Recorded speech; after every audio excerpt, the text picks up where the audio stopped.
Hi, നമ്മളിപ്പോൾ ഉള്ളത് Muvattupuzha റൂട്ടിലുള്ള Chris ബോട്ടിൽ crafts garden സെൻറ്ററിലാണ്. ഓരോ തവണയും നമ്മൾ നമ്മുടെ ഇടുക്കി വീട്ടിലേക്ക് പോകുമ്പോഴും വരുമ്പോഴും കയറണമെന്ന് വിചാരിച്ചിട്ടുണ്ടെങ്കിലും ഇപ്രാവശ്യമാണ് നമ്മൾ ഫസ്റ്റ് ടൈം കയറുന്നത്. ടിക്കറ്റ് ചാർജ് ഇല്ല, ഫ്രീ ആണ്. ഇവിടെ മെയിനായിട്ട് 3 കാര്യങ്ങളാണ് നമ്മൾ അട്രാക്റ്റ് ചെയ്യുന്നത്. കടലാസ് പൂക്കളും പലതരത്തിലുള്ള ബുദ്ധ സ്റ്റാച്യൂസും വെറൈറ്റി ആയിട്ടുള്ള വുഡൻ ക്രാഫ്റ്റ്സുമാണ്.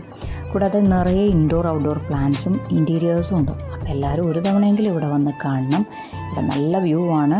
ഒരുപാട് ആളുകൾ ഇവിടെ വന്ന് ഫോട്ടോസും വീഡിയോസൊക്കെ എടുക്കാറുണ്ട്. ഇൻസ്റ്റയിൽ ക്രിസ് ബോട്ടിൽ ക്രാഫ്റ്റ്സ് സെർച്ച് ചെയ്താൽ നിങ്ങൾക്ക് ഇവരുടെ കൂടുതൽ വീഡിയോസ് കിട്ടും. നമ്മൾ നമ്മുടെ പരിധിയിൽ വളരെ കുറച്ച് ഫോട്ടോസും വീഡിയോസും മാത്രമേ എടുത്തിട്ടുള്ളൂ. അപ്പോൾ എല്ലാവരും നേരിട്ട് വന്ന് കാണുക. ചെടികൾ ഇഷ്ടപ്പെടുന്ന ആളുകളാണെങ്കിൽ നിങ്ങൾക്കിത് ഒത്തിരി ഇഷ്ടപ്പെടും.